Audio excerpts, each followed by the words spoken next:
Bom dia, bom sábado, bem-vindos. Nós vamos dar continuidade, ao estudo das 7 igrejas do Apocalipse, que estão ali no capítulo 2, no capítulo 3.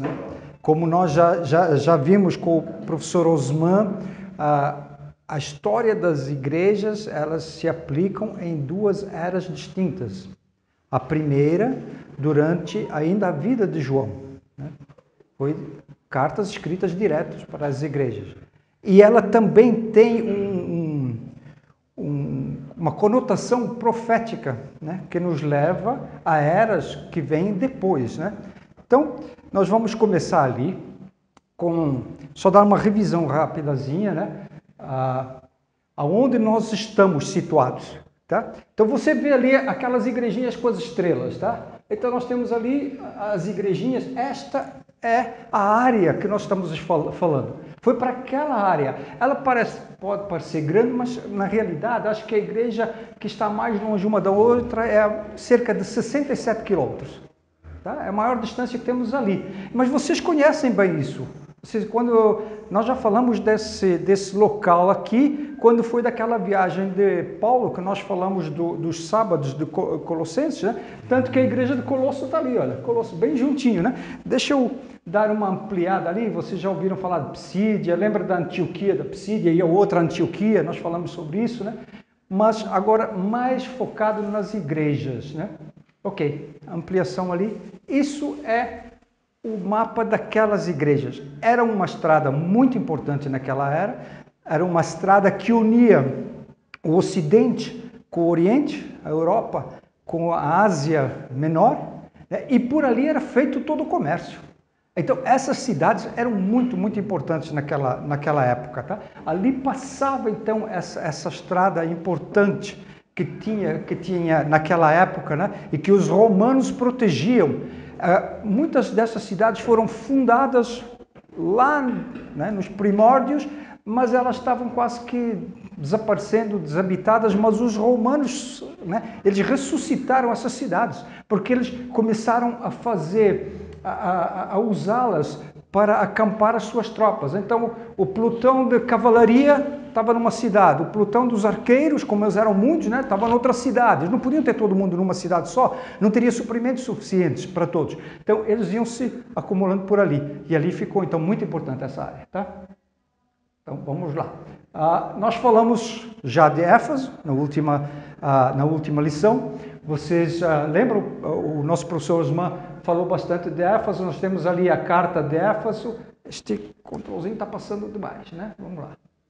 Temos o que era importante em Éfeso. Desculpa, eu passei aqui. Éfeso, quer dizer desejável. E como Jesus se apresentava para a igreja de Éfeso? Aquele que tem na sua mão as 7 estrelas.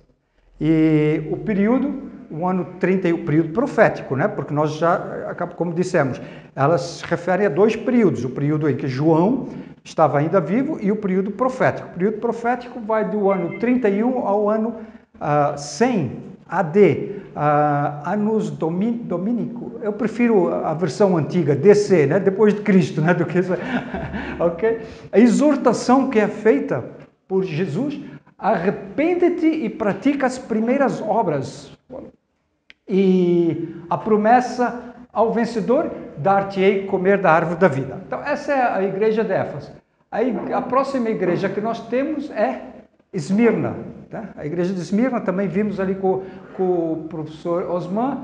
E só para relembrar, Esmirna quer dizer mirra, era uma essência, um perfume caríssimo naquela altura.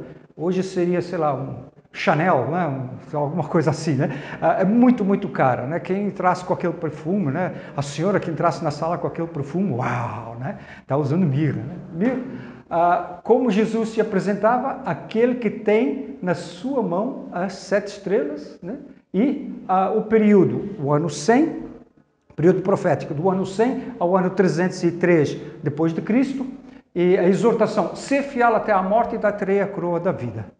E promessa ao vencedor: não receberá o dano da segunda morte. Agora, o interessante, essa mirra, né? Você gostaria de saber qual é o cheiro de mirra?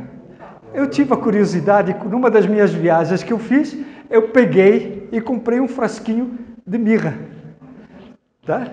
Porque eu queria saber como é que é mirra. Então, deixa eu abrir aqui e vou passar aqui, você pode...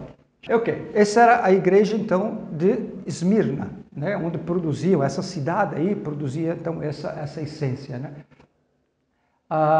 Então, temos agora, então, vamos entrar agora no estudo da terceira igreja, que é a igreja de Pérgamo. A igreja de Pérgamo está lá em Apocalipse 2, tá? Do verso 12 ao verso 17. Não deixa os irmãos cheirar, não, tá? O professor, tá?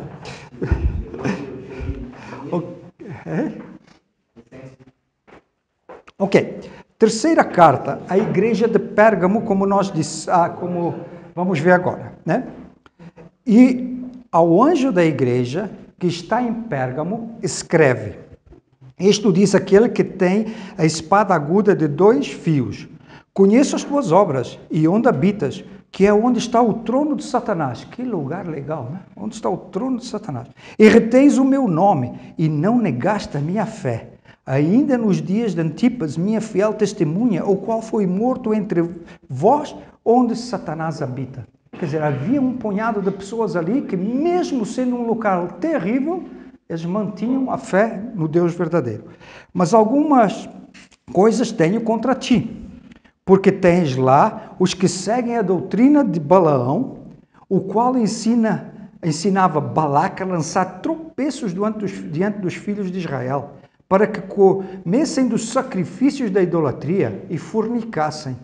Assim tens também os que retêm a doutrina dos nicolaítas, o que eu odeio. Arrepende-te, pois, quando não, em breve virei a ti, e contra eles batalharei com a espada da minha boca. Quem tem ouvidos, ouça o que o Espírito diz às igrejas. Ao que vencer, dar-lhe-ei uma pedra branca, e na pedra um novo nome, escrito, o qual ninguém conhece, senão aquele que o recebe.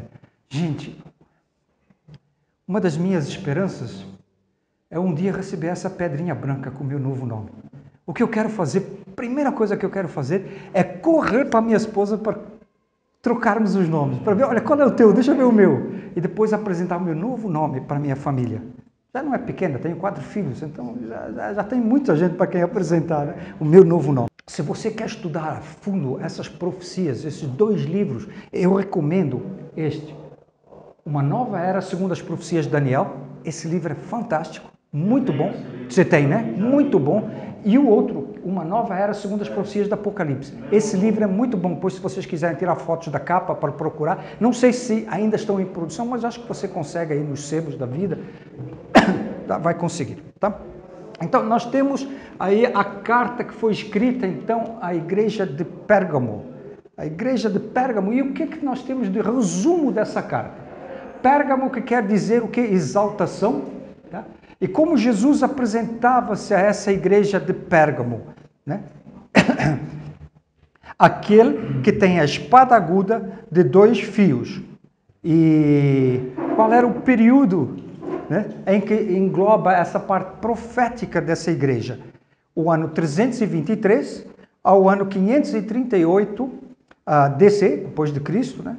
E esses períodos são aproximados, não quer dizer que começou no ano, como o professor Osmar já tinha dito, não quer dizer que começou no ano 323, é aproximadamente ali e termina lá aproximadamente em 538.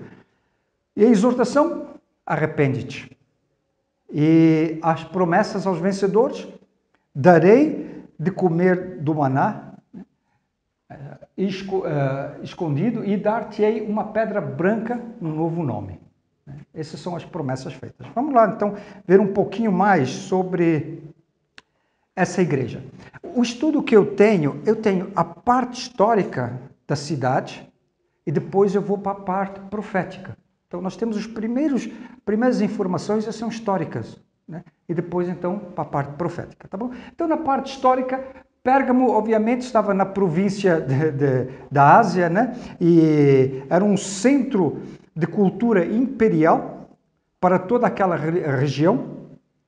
Por esse motivo, João a denominava como o trono de Satanás. Porque as informações que ali eram passadas eram tudo de idolatria, eram dos deuses pagãos. Então, João põe aquele nome ali denominado o trono de Satanás. Na cidade existiam muitos templos, tá? E na parte central, ali na praça central, no Acrópole, tinha um altar a Zeus. A Zeus nada mais é que uma representação de Satanás. Tá? Então era o deus assim, principal daquela área, né, de Pérgamo, era Zeus. Nela foi construída um templo dedicado ao imperador Augustus também, porque tinha, como todo o bom cidadão romano, tinha que adorar também o imperador. Né? Devido a tudo isso, a comunidade cristã foi severamente perseguida, como nós vimos lá no texto, inclusive, né, que teve alguém, né, que o Antipas, a maior parte dos historiadores diz que Antipas foi um dos bispos da igreja.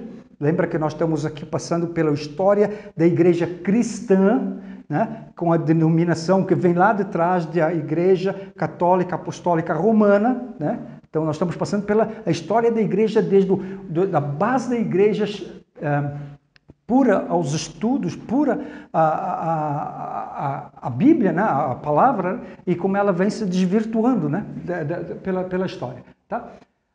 Então, tem esse senhor, esse Antipas, que é denominado pelos grandes historiadores como bispo da igreja, né, e ele foi o primeiro mártir, né, ali daquela área. Né. Antipas seria um contemporâneo de João, teria vivido mais ou menos na mesma era que João, tá? Martirizado pelo imperador Domiciano. Tá? E alguns historiadores dizem que ele foi amarrado em cima de um touro, tá? E posto no fogo, foi queimado vivo. Outros historiadores dizem que ele foi introduzido no touro e foi queimado vivo. O touro era de bronze, tá? Então ele teria sido cozinhado vivo por Domiciano. Né? Lá havia os que seguiam no meio do povo que estava ali, dos fiéis adoradores, também havia alguns que seguiam as doutrinas de Balaão. E quem foi Balaão? Balaão foi aquele profeta lá do Velho Testamento que se vendeu a Balaque para quê? Para amaldiçoar o povo de Deus. Mas ele não conseguia. Cada vez que ele ia amaldiçoar, o que é que saía? Uma bênção. E Balaque, obviamente, pagando, né? Quer dizer, pô, isso não pode acontecer. Até que chega uma altura em que Balaão vai por um caminho diferente. Ele diz, olha, não tem como amaldiçoar esse povo. Esse povo faz a vontade do Deus Altíssimo. Então não tem como amaldiçoar. A única maneira de trazer algum infortúnio a esse povo é desviá-los dos caminhos do Senhor. Então o que é que vamos fazer? Balaque, prepara a maior das festas, a maior das orgias, traz tudo que é aí de profano para essa festa e vamos convidar os homens de Israel. E assim ele conseguiu levar o povo de Israel a pecar. Né? Então, essa igreja está sendo acusada de ter no centro dela algumas pessoas que estavam fazendo o quê? Trazendo para dentro algum tipo de idolatria, né? Que não está mencionado ali claramente. Então, no livro de Apocalipse, Balaão ele se torna, né, conhecido como o falso profeta. Né? Na Bíblia ele é conhecido como um falso profeta. No livro de Apocalipse, o Senhor Jesus repreendeu a igreja de Pérgamo por tolerar pessoas que seguiam, né, a doutrina de Balaão. Mas também representa ali, né, a perversão do evangelho hoje em dia, né, ou na igreja, né, daquele tempo profético. Né? E havia no meio deles um outro grupo de pessoas, os nicolaítas. O irmão Osman explicou bem, os nicolaítas também com as suas doutrinas perversas, né, acreditavam que todos os homens poderiam ter dentro da igreja mais que uma esposa, que poderiam até compartilhar esposas, era coisa assim, os nicolaítas eram meio loucos mesmo, né, e estavam sendo aceitos dentro da igreja. Né. Heresias então estavam entrando já nessa altura para dentro da igreja. né? Não é coisa de hoje, né? Já naquele tempo nós temos vendo aí as heresias entrando, né? Ali. Esses nicolaítas, eles já apareceram lá na igreja de Éfeso e eles continuavam, né? Nós vimos já no tempo de Paulo também, quando nós estudamos, né, que tinha alguns judeus, né, correndo atrás de Paulo. Onde Paulo ia, lá estavam eles para prejudicar o trabalho de Paulo, né? Porém, vejam que interessante. E retens o meu nome e não negaste a minha fé. Apesar de tudo isso, né, a essência da igreja, aquelas pessoas ainda retinham o nome de Jesus, né, e não negavam a sua fé. Interessante que foi nessa altura, nesse período, que nós tivemos o Concílio de Niceia, em 325 depois de Cristo. E o que é que foi concluído dentro do Concílio de Niceia? Que Jesus é verdadeiramente Deus. E dentro depois tivemos o Concílio de Constantinopla, em 381, concluiu que ele era também verdadeiramente homem. E o Concílio de Éfeso, em 431, concluiu que a sua divindade e a sua humanidade estão combinadas em uma única pessoa. E o Concílio de Calcedônia concluiu que ele continua a possuir as duas naturezas distintas, a natureza divina e a natureza humana. Mesmo naquele período, mesmo naquela situação, né, eles conseguem, né, trazer ao vivo, né, essa verdade sobre Jesus Cristo. Passamos agora a outra carta, Tiatira. Tiatira, ela está ali entre o ano 538 e 1517. E a carta de Tiatira diz assim lá em Apocalipse 2, 18 a 29. Uma das maiores cartas, né? E diz: ao anjo da igreja de Tiatira escreve: isto diz o Filho de Deus, que tem seus olhos como chama de fogo e os pés semelhantes ao latão reluzente. Eu conheço as tuas obras, e amor, e serviço, e fé, e a tua paciência, e que as tuas últimas obras são mais do que as primeiras. Mas algumas poucas coisas tenho contra ti, que deixas Jezabel, mulher que se diz profetiza, ensinar e enganar os meus servos, para que forniquem e comam dos sacrifícios da idolatria. Parece que sempre temos uma pessoa ali, né, estragando, né, sempre estragando. E dei-lhe tempo para que se arrependessem da sua fornicação, e não se arrependeu. Eis que a porei numa cama, e sobre os que adulteram com ela virá grande tribulação, se não se arrependerem das suas obras. E destruirei com a morte os seus filhos, e todas as igrejas saberão que eu sou aquele que sonda as entranhas e os corações, e darei a cada um de vós segundo as vossas obras. Mas eu vos digo a vós e aos restantes que estão em Tiatira, a todos quantos não têm esta doutrina e não conheceram, como dizem as profundezas de Satanás, que outra carga vos não porei. Mas o que tendes, retende-o até que eu venha. E ao que vencer e guardar até ao fim as minhas obras, eu lhes darei poder sobre as nações, e com vara de ferro as regerá, e serão quebradas como vasos de oleiro, como também recebi de meu Pai, e dar-lhe a estrela da manhã. Quem tem ouvidos, ouça o que o Espírito diz às igrejas.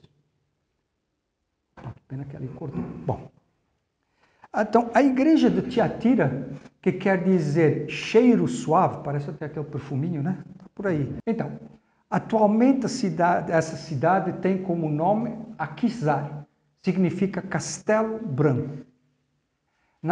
Obviamente na Turquia. Vocês lembram de Lídia, a primeira conversa de Paulo, a pessoa, né, a primeira senhora a se converter? Ela era de onde? De Tiatira. Ela era daqui, está lá em Atos 16, 14, para você, se você quiser confirmar. Ela passou por esse processo de conversão na Europa, ali com Paulo, né, e está lá em Atos 16, 14. A cidade de Tiatira é conhecida pela produção de púrpura, né, uma tinta muito forte usada em tecidos. Né. Lídia era vendedora vendedora de púrpura. Yeah. Além de roupas, artigos de cerâmica, bronze, etc. Então, Tiatira era uma cidade com uma certa expressão econômica boa, né? Grande, né? E Tiatira, a igreja que tolerava Jezabel. Vocês sabem da história de Jezabel, né? Esposa de Acabe, e como Israel passou por um processo de idolatria tremendo durante o período de Jezabel, de Acabe, né? Porque Acabe era fraco e Jezabel o dominou, e Jezabel demandou, inclusive, que ele fizesse um templo à adoração a Baal, outra representação de Satanás. E ali havia, vocês sabem até do episódio, né, com pelo menos 400 sacerdotes de Baal, né, faziam aqueles sacrifícios ao Deus, né, Deus. Jezabel foi esposa de Acabe, né, nós vimos, e segundo o comentário bíblico, adventista, lá diz assim como Jezabel propagou a adoração a Baal em Israel, alguma falsa profetisa da época de João estaria desencaminhando a igreja de Tiatira, como falou o professor Osman. Só que deve-se considerar que as cartas às 7 igrejas de Apocalipse também têm aplicação profética às 7 fases definidas da história do cristianismo.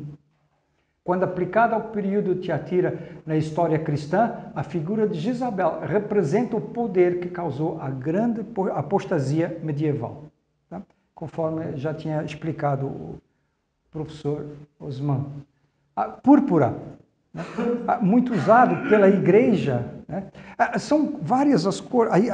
A igreja tradicional cristã, ela tem como cores representativas, tem a púrpura, o escarlata, o vermelho, e o ouro, o dourado. Okay? Mas será que isso é uma representação do mal? Não tem nada a ver com isso. Quando você vai lá em Êxodo 28, o que você vê? Deus dizendo para Moisés, as roupas dos sacerdotes, elas têm que ser de que cores? Azul, púrpura, escarlate, vermelho e o dourado. As mesmas cores. Então, qual era a diferença que tem para hoje? Nós temos a púrpura, nós temos o escarlata, e nós o vermelho, e nós temos o dourado. Mas onde está o azul? Não está mais na roupa. Por que o azul não está na roupa? Quando você vai para números 15, 38 a 39, você vê que o azul representa a fiel obediência a todos os mandamentos de Deus.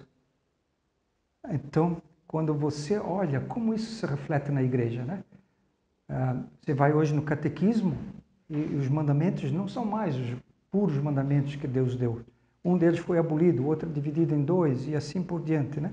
Então, interessante como Deus sabia exatamente cada período da história e o que aconteceria, como Ele usa o Velho Testamento para poder nos elucidar desses como símbolos, né, que estão na carta de Apocalipse, né?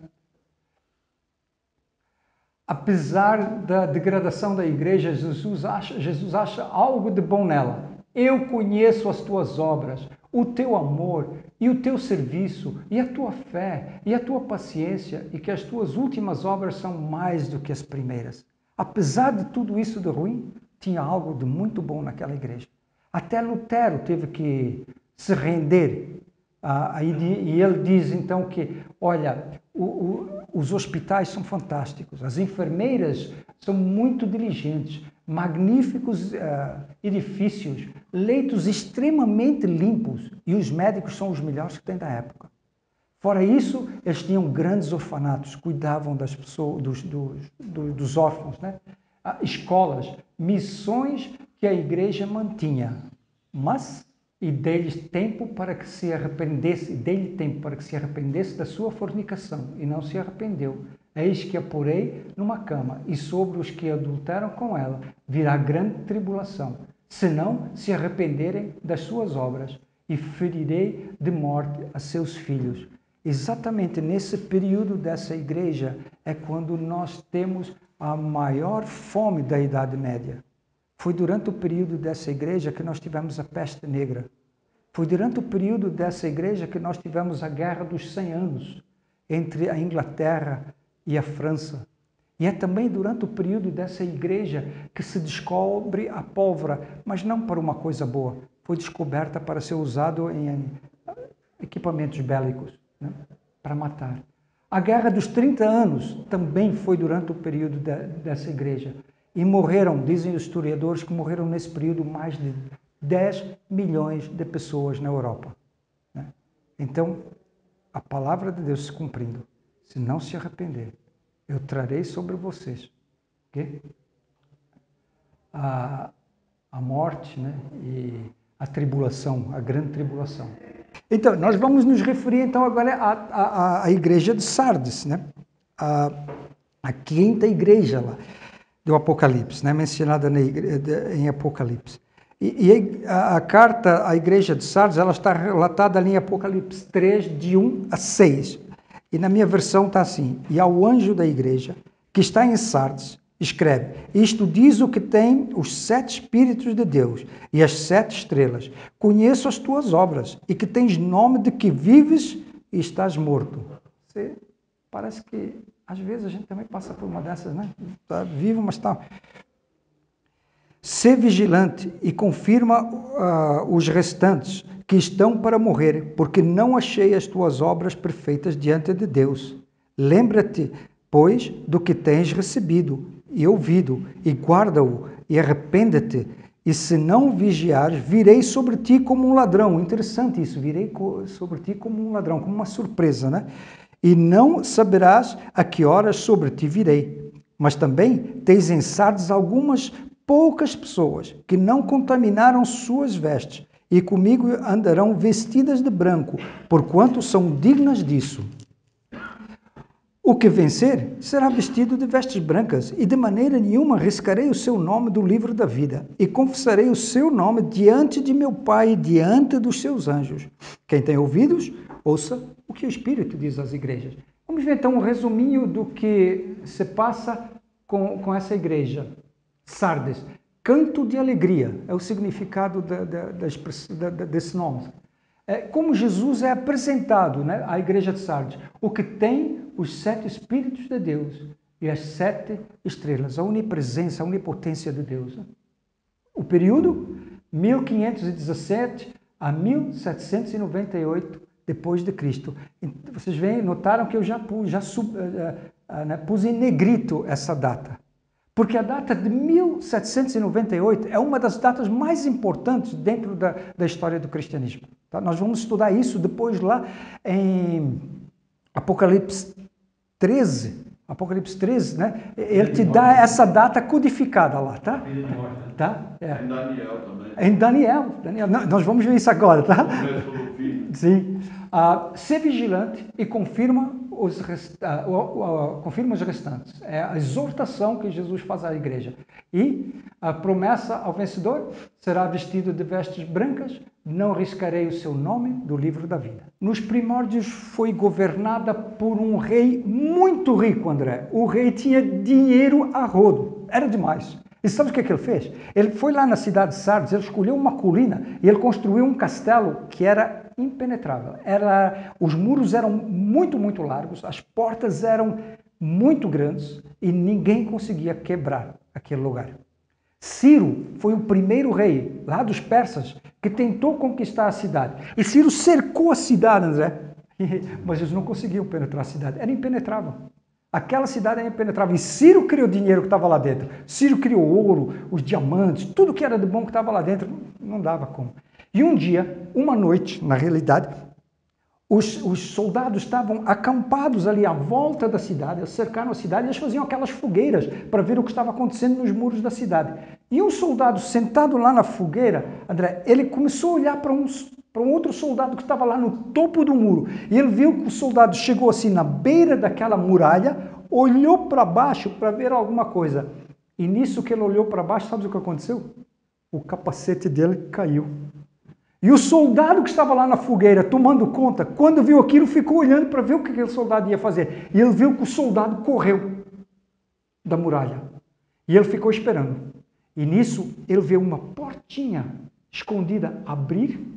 O soldado saiu, pegou o seu capacete, entrou de novo, fechou a portinha e foi embora.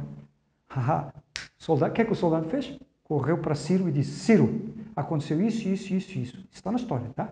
É verdade. Aconteceu isso, isso. E Ciro fez um plano. Chamou os seus generais e disse: olha, como é que nós vamos conquistar a cidade? Vocês vão com as tropas normais todas para o outro lado da cidade. E vocês vão fazer ali vão fazer como se fossem atacar a cidade por aquele lado. Mas façam algo que pareça verdadeiro. E as tropas foram para lá. E Ciro ficou com a tropa elite com ele. Então Ciro chegou, quando todas as tropas que estavam guardando a cidade de Sardes foram socorrer o outro lado da muralha, Ciro foi naquele lugar, quebrou aquela portinha, a tropa elite entrou por ali e assim Ciro conquistou a cidade de Sardes. Mais tarde, acontece a mesma coisa com Antíoco o Grande. Ele também consegue, numa noite, conquistar a cidade assim.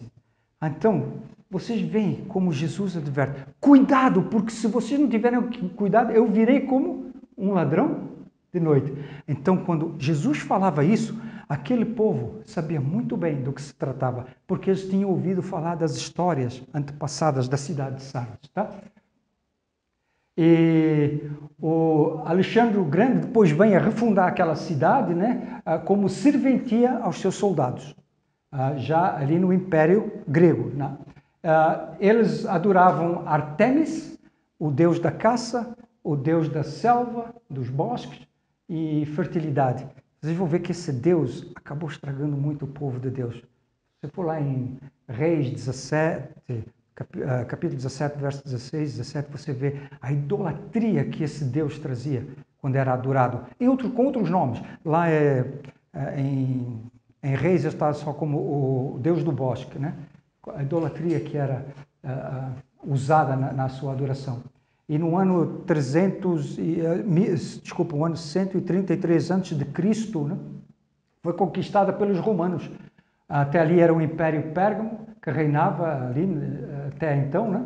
Depois veio a ser a cidade com uma forte adoração a vários deuses também, inclusive ao imperador César, porque os romanos sempre adoravam o imperador, né, como Deus, né? E o interessante é que abrigava também a maior sinagoga fora da Palestina. Ali, olha, você poderia adorar qualquer Deus que você quisesse em Pérgamo. Qualquer, desde que o seu Deus não fosse maior que o Deus deles. Então, você não podia apresentar o seu Deus como um Deus mais forte como o Deus de Pérgamo. Então, podia ter o que você quisesse lá. Tá? E ali, as igrejas na época eram, nas residências, eram pequenas residências também, né? E o cristianismo ainda era visto como uma seita, falamos isso aqui já nas outras igrejas prévias, né? Uma seita, e só no ano 60 DC veio a separação. O que acontece no ano 60 ali, professor? Tito cercava a cidade de Jerusalém. E Vespasiano, o pai de Tito, estava nessa altura tentando pegar o império, ser o imperador de Roma. Então ele estava ali com alguns problemas, porque ele não conseguia se empossar, né? E então que ele manda uma carta para Tito e diz: Tito, preciso da tua ajuda aqui, vem com os exércitos para cá. Então Tito vai para Roma, a caminho de Roma, e quando ele levanta o cerco de Jerusalém e vai embora, o povo de Israel achou que tinha ganho a guerra e saiu atrás do exército romano e mataram muitos romanos pelas costas. E Tito não esqueceu dessa, porque Tito tinha como alvo ir para Roma. Só que quando ele chega exatamente a meio caminho, chega um outro mensageiro do pai, né, de Vespasiano, e diz: Tito, consegui resolver tudo, pode voltar e continuar. E foi a maior matança, né, que teve dentro de Israel. Né? Diz que ouro derretido e sangue corria pela escadaria do templo. Né? De tal matança foi. Né? Então, e a partir daí, a partir desse ano, os cristãos foram culpados disso, e então há uma perseguição muito grande ao cristianismo. Né? Sardes tinha uma arquitetura fantástica, tá? Muito bonita a cidade. Olha aqui, Mas o mais interessante é como Jesus descreve a cidade. Vocês parecem vivos, mas estão mortos. Quantas vezes nós, às vezes, até vimos na igreja, pomos o terno bonito, mas não sentimos mais aquele primeiro amor, como foi acusada, né? Não tens mais aquelas primeiras obras. Nós estamos meio que amortecidos, né? Emortecidos, né? O comodismo matou a mensagem. E para esses, Jesus virá como ladrão. Como aqueles exércitos que entraram dentro da cidade de Pérgamos à noite. É assim que ele virá. O nome dos judeus estava gravado na sinagoga em grego. Isso aqui é muito importante, porque o judeu, o seu nome definia o seu caráter, a sua personalidade. E o judeu não traduzia, nem sequer traduzia o seu nome para nenhuma outra língua. O seu nome era aquele. E agora eles veem o comodismo, aceita tudo, traduz o nome para grego, escreve nas colunas do templo. E vocês estão vendo aquela foto ali? Aquela foto é do altar principal da sinagoga, lá nas ruínas. E vocês veem o que está gravado ali? Uma águia. Aquela era a águia que representava o governo romano.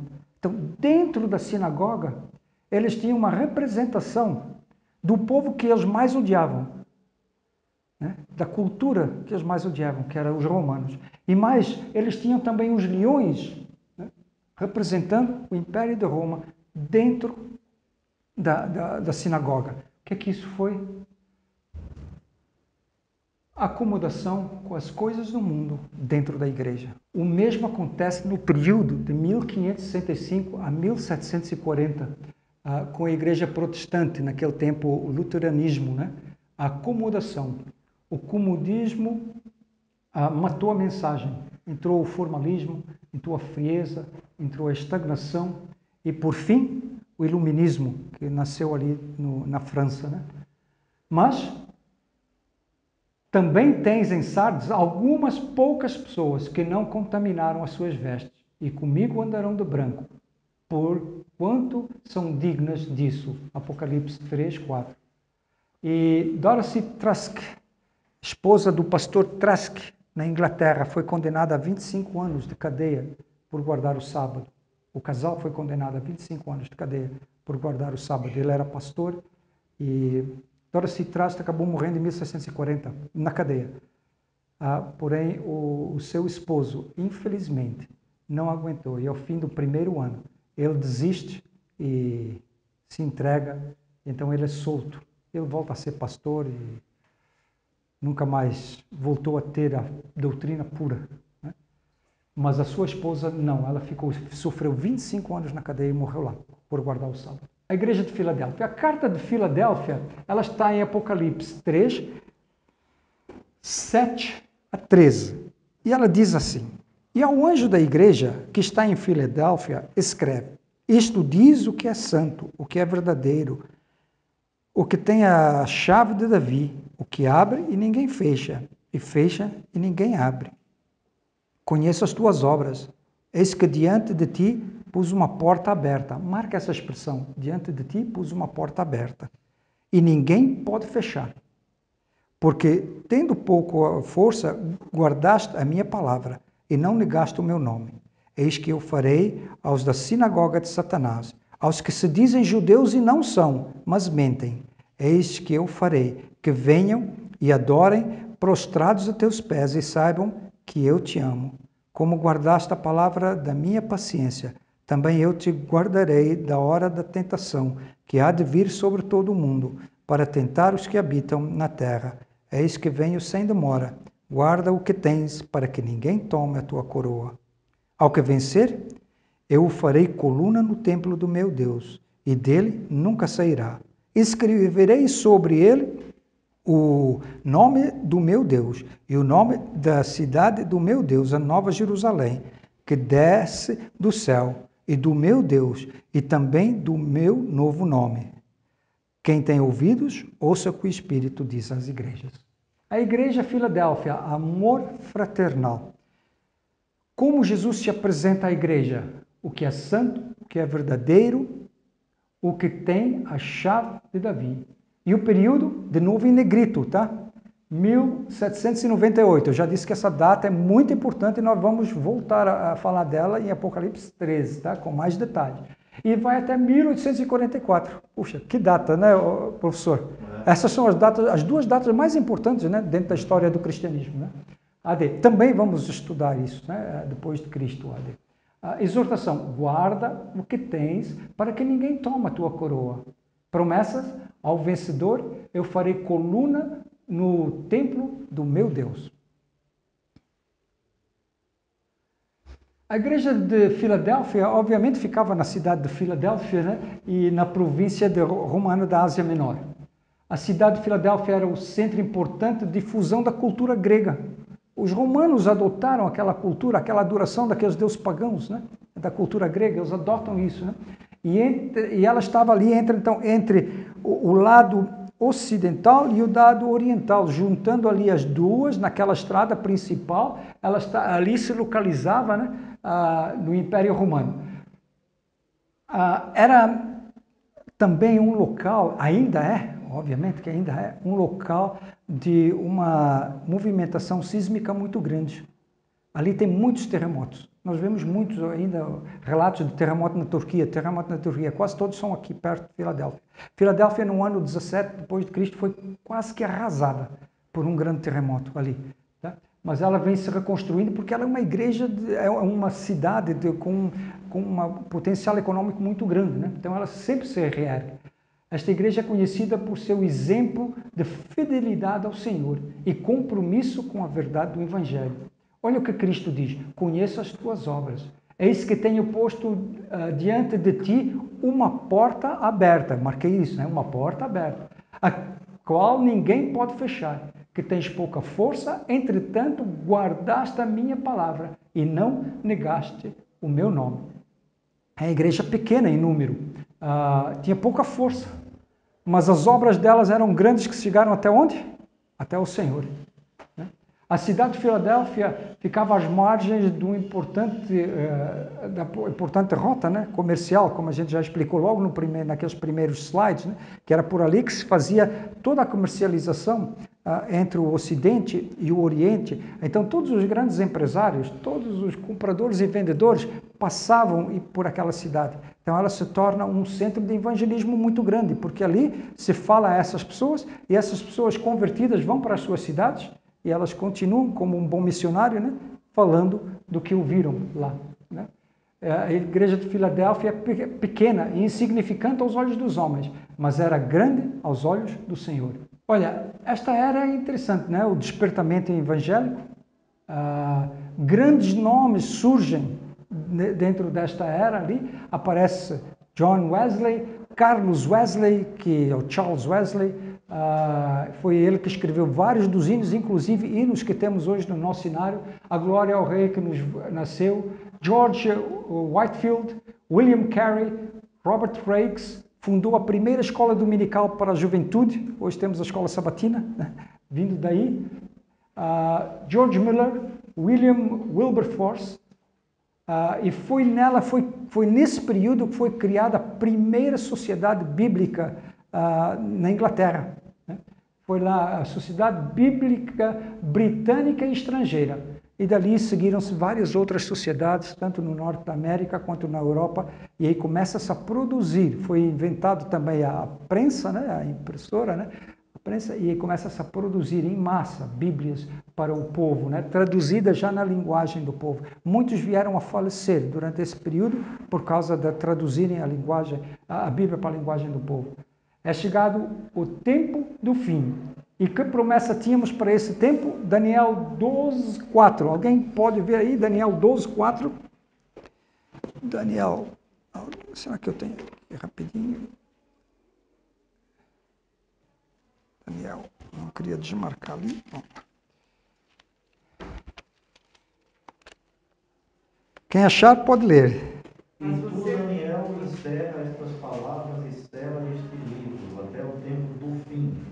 Muitos correrão de uma parte para a outra e a ciência se purificará. Então, o tempo do fim. Lembra o que está lá escrito? É o tempo do fim. É nesse tempo que se começa a estudar as profecias e a entender. E nós temos alguém que foi um grande líder no estudo das profecias, Sir Isaac Newton.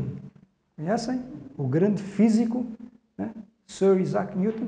Muito do que nós sabemos hoje ainda das profecias de Daniel veio dos estudos de Sir Isaac Newton, né? É nessa altura aí. O grande despertamento, né? Sétima carta à igreja de Laodiceia, que está, então, após o ano 1844, como eu disse, uma data muito importante dentro do cristianismo, né? Para frente. E ao anjo da igreja de Laodiceia escreve: isto diz o Amém, a testemunha fiel e verdadeira, o princípio da criação de Deus. Conheço as tuas obras, que nem és frio nem quente. Quem dera fores frio ou quente. Assim, porque és morno e não és frio nem quente, vomitar-te-ei da minha boca. Como dizes, rico sou, e estou enriquecido, e de nada tenho falta. E não sabes que és um desgraçado, miserável, pobre, cego e nu. Aconselho-te que de mim compres ouro provado no fogo, para que te enriqueças, e roupas brancas para que te vistas, e não apareça a vergonha da tua nudez, e que unjas os teus olhos com colírio para que vejas. Eu repreendo e castigo a todos quantos amo, sê, pois, zeloso e arrepende-te. Eis que estou à porta e bato. Se alguém ouvir a minha voz e abrir a porta, olha aqui, mas a porta não estava aberta? Na carta anterior, o que estava escrito lá? Porta aberta que nunca se fecha. Lembra que eu disse, toma nota disso. E aqui diz o quê? Eis que estou à porta e bato. Se alguém ouvir a minha voz e abrir a porta, entrarei até ele, e com ele cearei, e ele comigo. Ao que vencer lhe darei que se assente comigo no meu trono, assim como eu venci, e me assentei com meu Pai no seu trono. Quem tem ouvidos, ouça o que o Espírito diz às igrejas. Nós vamos voltar a esse assunto das portas fechadas e abertas, né? Então, um resuminho, Laodiceia, julgamento do povo. E como Jesus se apresenta, a testemunha fiel e verdadeira, o princípio da criação de Deus. E o período, 1844 até a volta de Cristo, é a representação dessa igreja. Exortação que Jesus faz: compres ouro provado no fogo, compres roupas brancas e que compres colírio. E as promessas ao vencedor: assente comigo no meu trono. Vai se assentar com Jesus, como ele se assentou com o Pai. A igreja de Laodiceia é citada em várias partes, né? Inclusive aqui em Apocalipse 1:11, né? E também na carta de Paulo aos Colossenses, lá no capítulo 4, entre os versos 13 e 16. A cidade de Laodiceia, Colossos, Hierápolis, né? Hierápolis, né? Estão também lá em Colossenses 4:13, ficava no vale do rio Lico.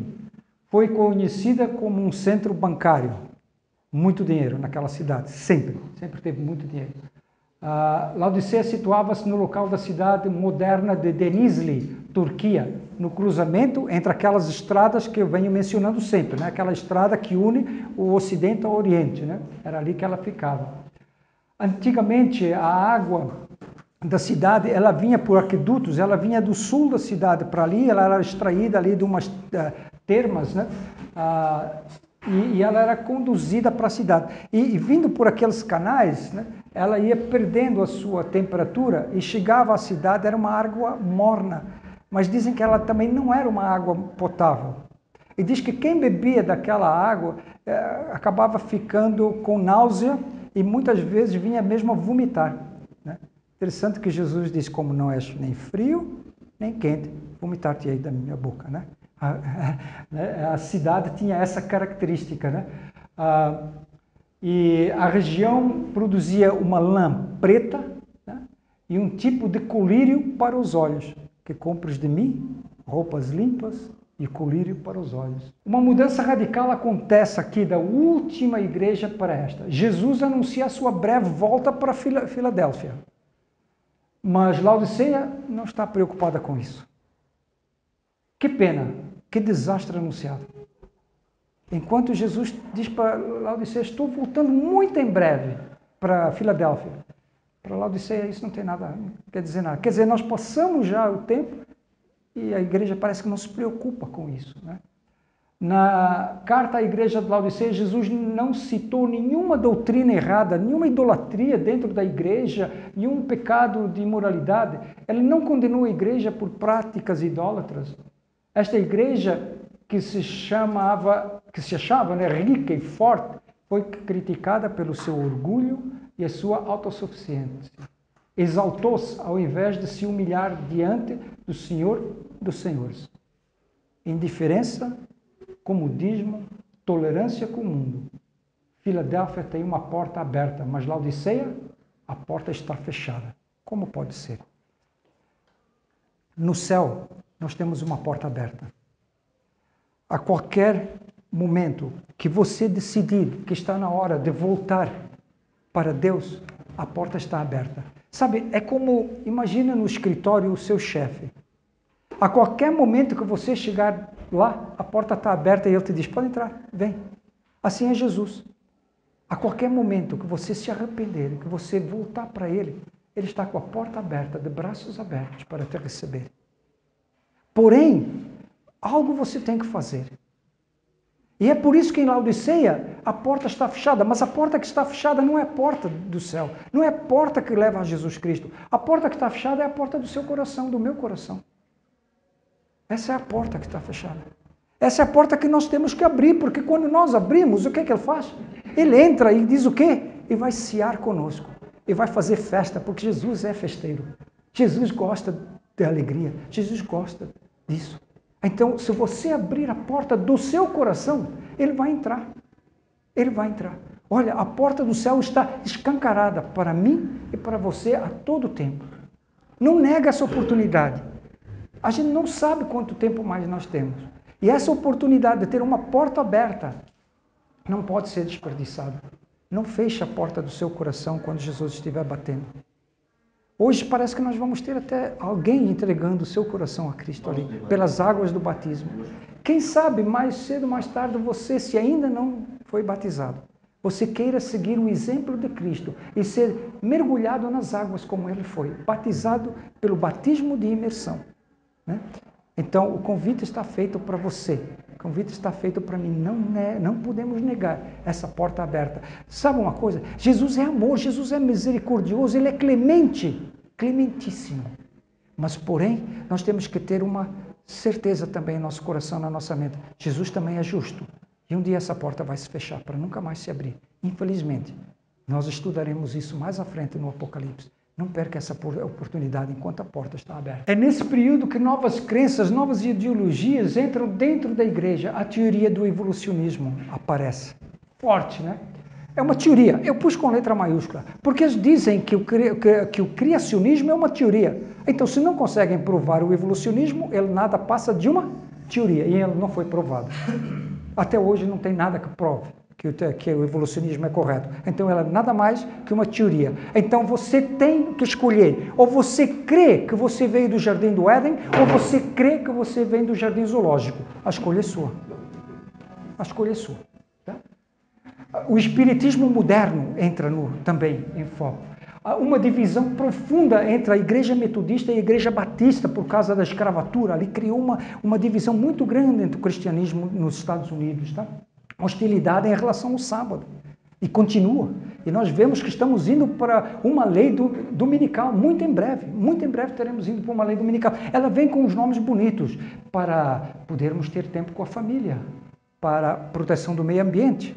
Grandes nomes que são importantes, coisas que são importantes. Mas nós já fazemos isso desde quando? 1860, ok, né? Que começamos a guardar o sábado. Nós já guardamos um dia para estar com a família, para estar com Deus, para não ter atividade econômica e não estarmos destruindo o nosso mundo. Nós já fazemos isso desde lá e por isso e continuamos sendo criticados. Tá? Da mesma forma que Deus suscitou um líder e profeta para dirigir o povo de Deus, que saía do mundo do pecado, do Egito, ia para Canaã. Ele escolhe Moisés, e a quem dá instruções importantes para esse período. Ele, nesta época, escolhe outra pessoa, Ellen G. White. E Deus dá importantíssimas mensagens para essa pessoa, que está ajudando essa caminhada, agora não rumo a Canaã terrestre, mas rumo a Canaã celestial. Ela morreu que nem Moisés também já faleceu. Mas ela deixou escritos muito importantes, dos quais eu pus 3 ali. Quais deles?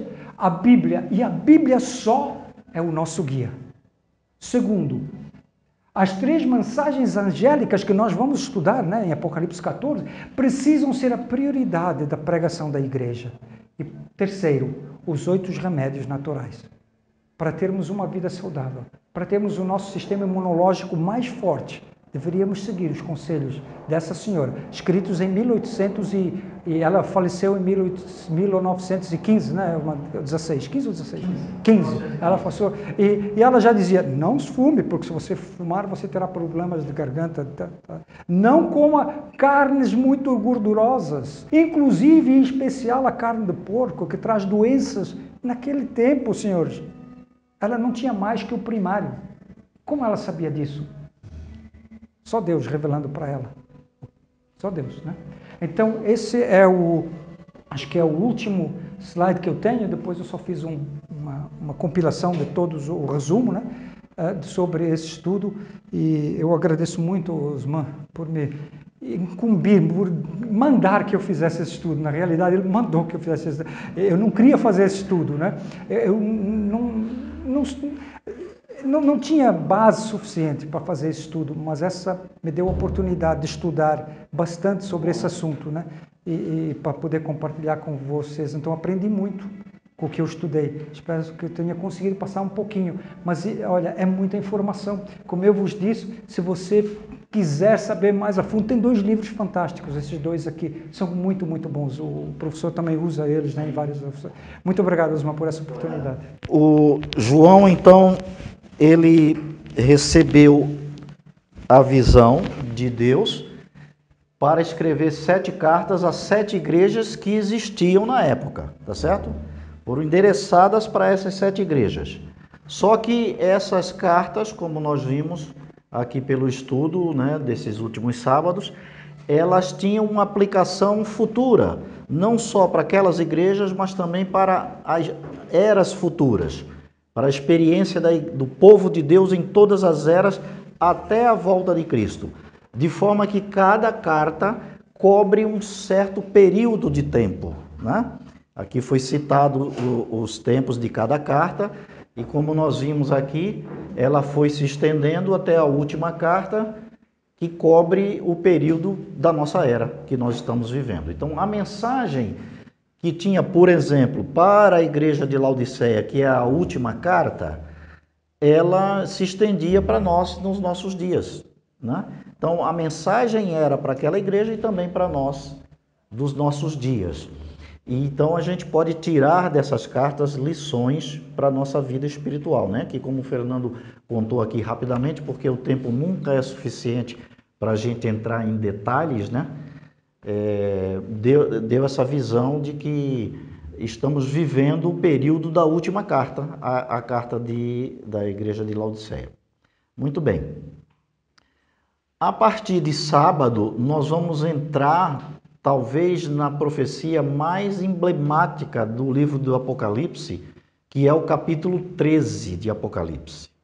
E nós vamos estudar nesses 2 sábados seguintes, sábado que vem e o outro, o capítulo 13 de Apocalipse. Se você quiser dar uma lida em casa, dar uma preparada, estude, dê uma lida, porque a gente vai comentar aqui nesses 2 sábados seguintes.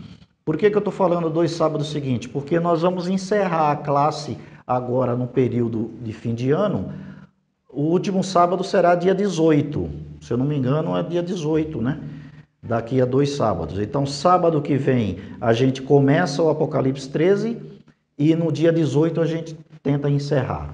Vamos fazer dali do verso 1 ao verso 11, que fala do primeiro poder, no sábado que vem, e no outro sábado a partir do 12 até o final, tá certo?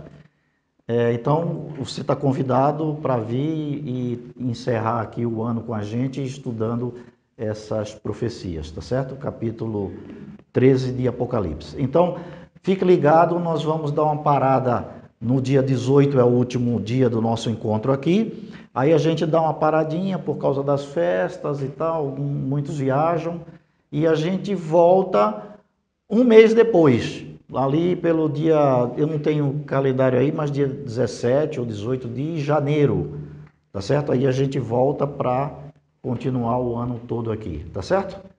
A gente não se propôs estudar o Apocalipse em ordem cronológica do jeito que ele está ali, porque quando a gente estuda os temas de Apocalipse, a gente sempre vai citar o que está lá ali no capítulo 4, no 5, no 6, a gente vai estudar de certa forma, nós vamos estudá-los assim.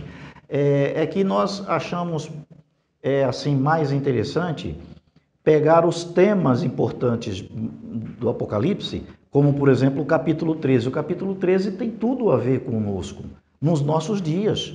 Tem tudo a ver com o que está acontecendo hoje no mundo, né? Nós vamos observar isso, o que o capítulo 13 de Apocalipse fala do que iria acontecer no futuro, nós estamos vivenciando agora, tá certo? E ao estudar isso, a gente vai fazer referência a capítulos anteriores, o capítulo 14, por exemplo, as 3 mensagens angélicas, coisas desse tipo, tá certo?